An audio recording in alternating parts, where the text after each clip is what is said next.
These bees, you can tell, they're trying to swarm. They're really confused. I'm going to show you why. This was a Beeweaver queen in this colony, really built up strong. The thing that Beeweaver does, though, is they clip one of the wings of their queens when they sell them. So these bees are all confused. They don't know what to do. They were trying to go up to a tree.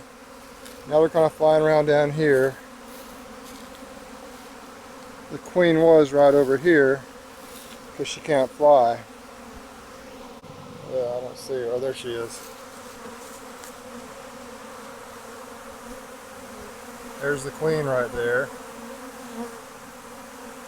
And I'm a little bit confused. I'm surprised more bees aren't just kind of collecting on her.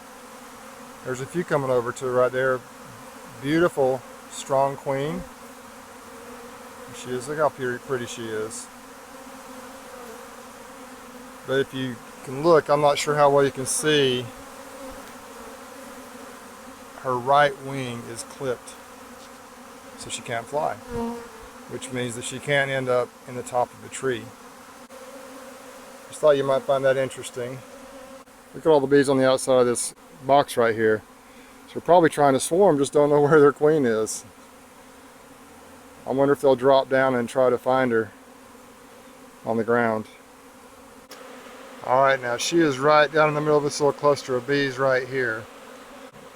What I think I'm going to do is put a box down here, see if some of the bees will run in there, and just kind of see what happens. She is in that little clump of bees right there, and I just wonder if we're going to have a big old swarm of bees sitting here on the ground.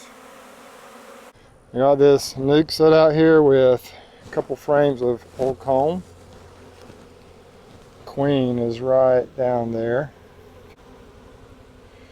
So I'm sure all these bees were bees that had planned on going out in the swarm, and now they're really confused.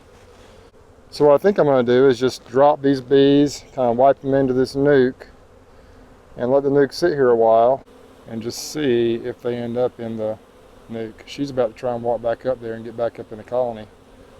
There she goes. I don't know if that'll work.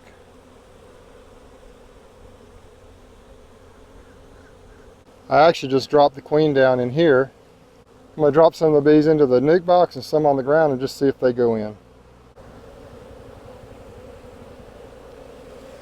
Well, she had worked her way out. She just went back in there, and these bees are going in there. I just kind of did like this. I kind of just scraped them on the ground. And they're going in. So I think I'm just going to let this box, this nuke box, sit here and see what happens. I think they may just go in there and stay. And so we'll have us a swarm catch that we wouldn't have had otherwise if her wing, possibly if her wing had not been clipped and if I had not happened to witness it. I don't know if she would have been able to go back up in the hive and reestablish herself, or if they would have rejected her since she had already tried to swarm. But as you can see, right now it would appear the bees have inhabited this nuke. I did see the queen march in. After I put her in there, I guess she left and she went back in with the bees that were marching in. See them up here? They just seem to be inhabiting this nuke box. So I was going to do a split on this hive, but it looks like they just did it for me. Crazy stuff. It's always something different with the bees. And now I can see why Beeweaver clips one of the wings on their queens. It's kind of interesting. Someone just recently asked me what I thought about that in a comment for one of my videos, and I really have never done that or experienced this before. So as long as you're careful, it's not a bad idea, I guess.